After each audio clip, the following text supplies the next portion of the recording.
the spring of 2023, I treated myself for my birthday. It was a milestone birthday. I treated myself to this, my Rickenbacker 620 in Fire Glow.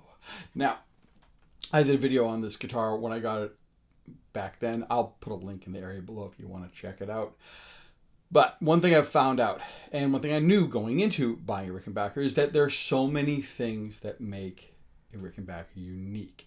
It's the design, it's the sound, it's the feel, and of course, a lot of the hardware and the electronics are unique to those instruments. Now, there are some companies that specialize in Rickenbacker aftermarket parts as well as modifications, but they can be very few and far between considering the uniqueness of this particular brand of guitar. Now, one thing that I love to have on my guitars are locking tuners. They make string changes a lot faster, especially during a gig. And I find that the positive connection they can really have for tuning, regardless of the tremolo system you have, whether it's a Stratocaster or a PRS or a Bigsby or Floyd Rose, locking tuners can make a difference. Even things like guitars with like Telecasters where there's stop tails, or even my Fender Mustang has a hardtail, and I have locking tuners on that as well. So I wanted to get a set to put on my Rickenbacker, and I didn't want to have to drill new holes to accommodate these new replacement tuners, or have to fill in holes where the old tuners were attached. Like the little tiny ones in the back, those little set screws. And, I know no one sees them, but I figured there has to be a locking tuner that will just drop in without having to break out a drill. So anyways, before we go any further, this is the typical YouTuber plug. If you like this channel, hit the subscribe button, the bell icon will let you know when I put up a new video. I've got over 98, 97% of viewers on this page, and they're not subscribers. I don't know if I'm showing up in your YouTube feed based off the algorithm, but if you subscribe, you'll be sure not to miss out on any future videos. And if you like this video, please click the thumbs up button, and if you want to share this, there's a button for that as well. Okay, the original tuners on this Rickenbacker were Schaller M6 mini tuners, and they worked fine.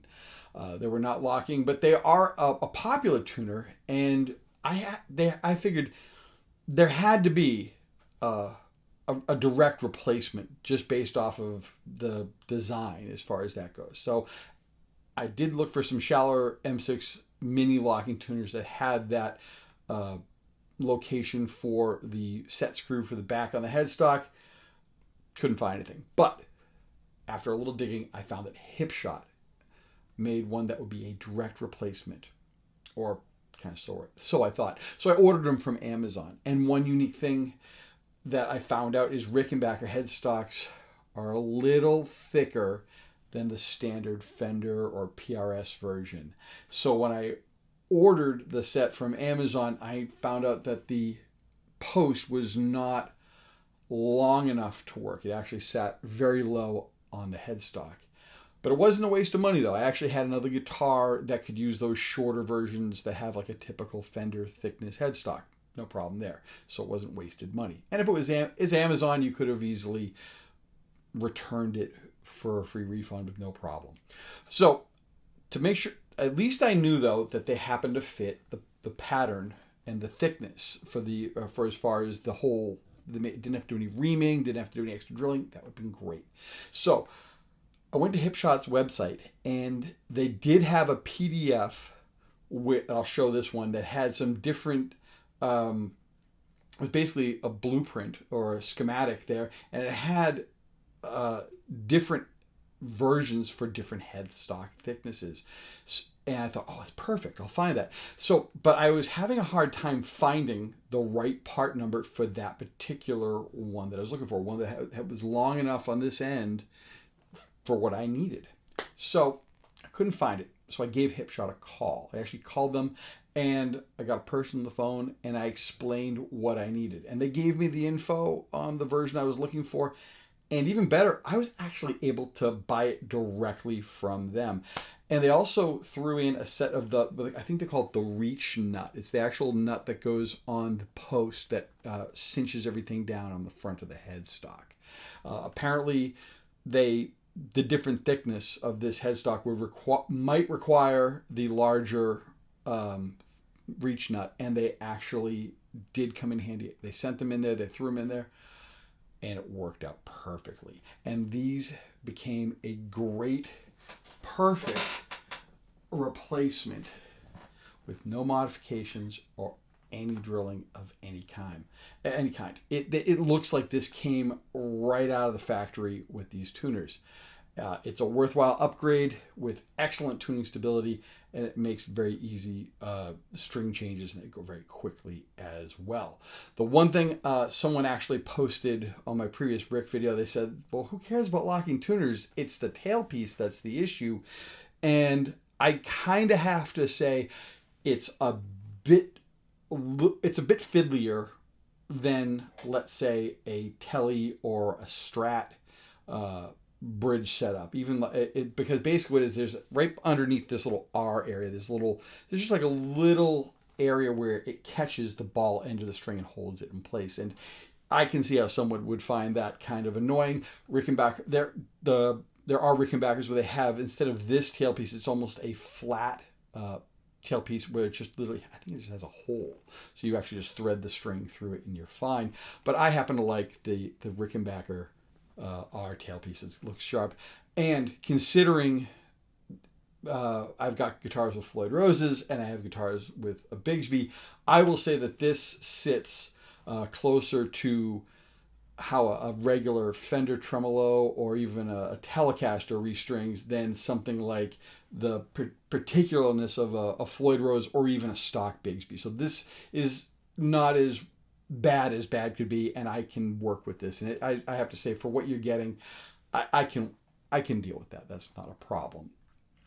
But I decided to also do another quick upgrade as well too. For a little extra bling, I put a set of the silver-faced knobs on here.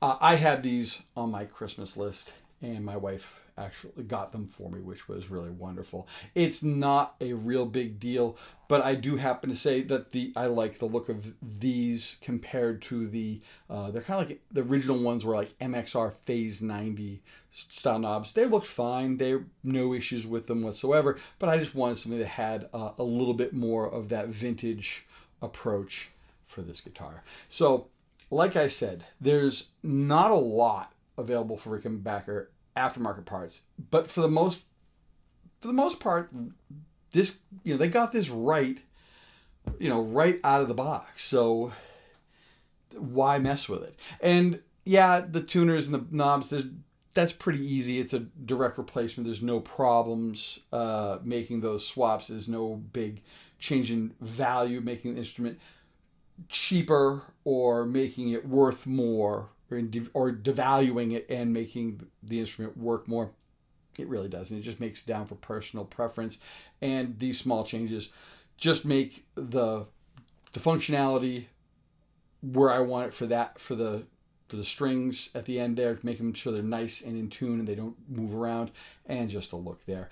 I put the original tuners and knobs away if I ever part with this guitar, which I highly doubt. I can either include them for the new owner, or I can swap everything back to stock.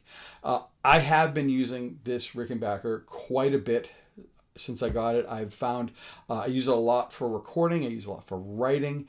It's made appearances in my cover bands, gigs, and not just for things like REM tunes or Tom Petty songs.